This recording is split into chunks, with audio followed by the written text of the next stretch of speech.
Keep doing that to me.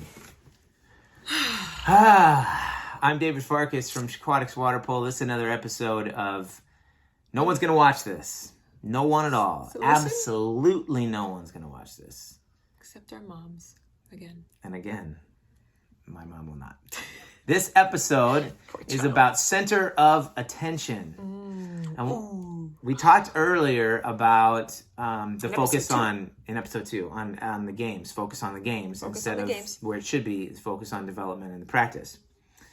And Brittany had a great idea and point to make that comes from focusing on the games. I'll let you take it away. Yeah. So since there is this emphasis on, you do 2 practices and then boom, weekend games, sometimes 3 games, sometimes they're traveling.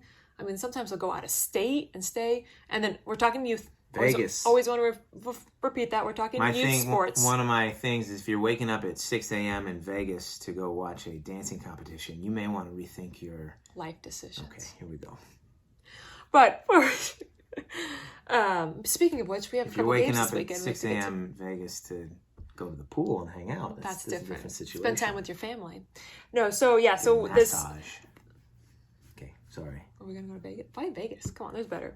All right, so yeah, so okay, this video is never gonna start. I apologize. Go. I'm good. The emphasis when you're playing games all day is the attention is fully on the athlete or your child, and we think this isn't healthy because we go to the park and we see tons of families sitting there, grandparents are there, aunts, uncles, cousins, and everyone's there watching you. Attention's all on you all day. And I don't think that's healthy for kids. Well, as parents, we do too. We struggle with this. All of us do. Putting the spotlight on the kids at the expense of the parents. And we want our kids to succeed. Like, of course, we want our kids to be successful. But every article you read about kids is when you put them up on the pedestal all the time, that's not good for them. It's not good for them. No, it's not healthy. So, no. All you have to do is look at every child actor that's ever come in, like 90% of them. They're all miserable because they're. You've elevated them at age 6. Well, what's that going to do to their ego? Yeah. Well, and that's too. We see this thing where kids are winning. They do tournaments and they win trophies, and the trophies are bigger than them. And it's like a joke. I'm like, you're a 7-year-old playing soccer. Like you didn't earn that trophy. Okay. The other kids were smaller or something, So it's like at that young age level, I feel like that focus of center of attention, the winning, the games, the trophies, the traveling, it's not necessary. What we talked about, like the last episode or the second episode is, it should be about the practicing, because the parents aren't a part of the practices, usually. Yeah. They drop them off, they go get their coffee. But all of a sudden when the game happens, like you said, the uncles, the aunts, everybody's there, everybody's watching. And everyone's shouting stuff and, hey, do this, do that, and they're yelling at the refs, and it's like... Remember... I was walking by the field one time, and so... Our phone ran out of memory. So here we are, high tech. Is it rolling? It's rolling. I'm in the middle of the greatest story, and my phone runs out of memory. It wasn't that good. I think that was really God good. telling you it's not that good. I'm passing by a field. They're playing a baseball game. The kid was in the outfield. Okay. Riveting. And the dad, instead of the dad sitting in the spectator seating, the dad was had a chair all by himself, over outfield. Yeah, right over by the outfield. I like those dads. And okay, so that's already stuff at the kids. That's already I have a problem with that. A little intimidating. But number 2, he's like piping at the kid. And the kid's like 8, right? Constantly, and I felt so bad for that kid. Yeah. And remember, we were like, what if we went to that guy's work, right? And we told his boss to come over and stand over the guy when he's working on his desk and just needle him. Just needle him all day. You're not doing that right. Yeah. Oh, you signed your name wrong there. That's the wrong TPS report. And then he has to... You're not going to do that. No. Oh, wait. That's like the same with a husband and wife, too. Wow. All right, let's not get into that. No, but he would be so angry with his boss. Yeah. And he would, rightfully so. Yeah. But he doesn't realize he's doing the exact same thing to his kid. Yeah. And I felt so bad. The kid was on an island, like we talked about the spotlight. The kid was on an island because he's in the outfield, all by himself in the spotlight. with his.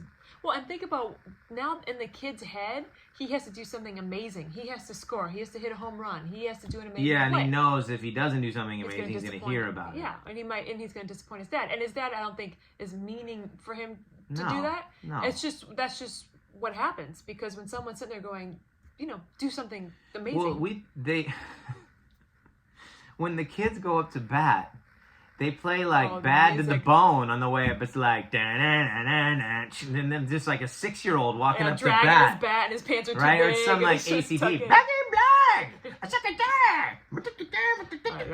And the kid's walking up, right? The 8-year-old kid. And you're like, talk about putting a spotlight on a kid. And it's a little much. It's a little much. We like to focus on, the character. This is just all the outside stuff. We like to focus on the character, the fundamentals, the technique. We feel like that stuff's more valuable, more important. And what we're doing is we're taking these things and we're making it an unhealthy experience for the kids. Well, ask yourself this question. Are you developing the love of sport in a child, or are you putting an unrealistic expectation of sport on a child? Yeah. What I mean by that is you have the music, you have everybody cheering for you. Yeah. You have, is this, it used to be you would just play on a field with a few friends and nobody's watching. Yeah, and you just have fun. That's the test of whether you love a sport or not. Yeah. Will you go out at 3 o'clock in the afternoon when it's 100 degrees out and play baseball with your friends with nobody watching, no trophy, no music, nothing? No. Yeah. And you just love to play. Yeah. Right? Yeah. And then contrast that with this. Everybody's watching, you're looking at the trophy, you got the music. Yeah, the pressure. Yeah. And are we inculcating a love of sport? Or are we inculcating a love of winning? And trophies. And being the center of attention, which can be unhealthy for a lot of kids. Well, and I think it's like we put so much expectation on these kids, and they're not at the age where they can do it. And so they shut down from it, and so now we're like entering this like mental, and I think that's why kids quit too a lot of times. It's because they can't handle the pressure. Sometimes, yeah. They fall out of love with the sport because they're not falling in love with the improvement in getting better. They get frustrated, and then you see this too, because you'll get kids who are on a bad team, like a good kid on a bad team, and he is like a punk. He's like annoyed and irritated and upset because he wants to win and he's used to winning. And he's just, you know what I'm saying? Yeah. So it's like you develop this character kid that can't come onto a losing team and be like, you know what? That's okay. I'm still gonna improve. We're gonna get together. Yeah. Let's work together as a team. Those important life skills. I feel like it, can create these punks. But no, I think the trophies is a little much too. It's a little much, because, and one more thing, it's kind of like you talk about, if they're getting trophies now when they're 8 years old for completing a tournament, or I don't know how much skill is being taught at most 8-year-old soccer games.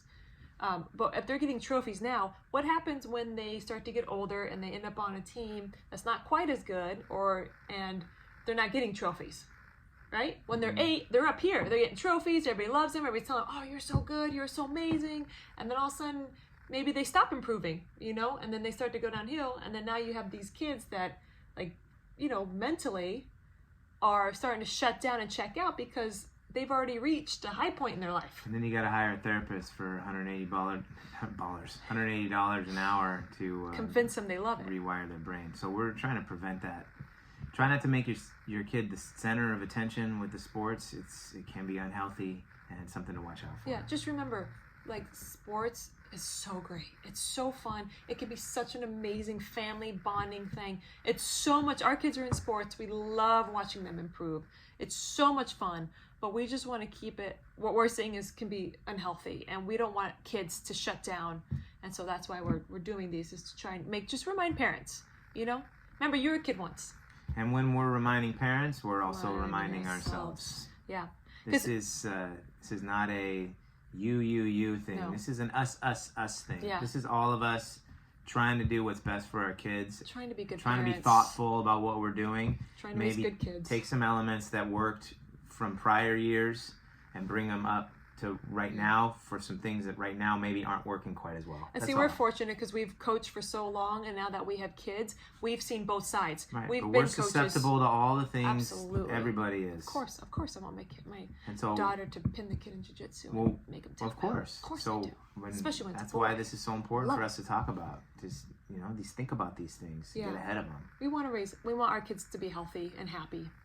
That's all we want. And good kids. We want them to be good, love sports, good kids. Love sports. Play the right way. Yeah.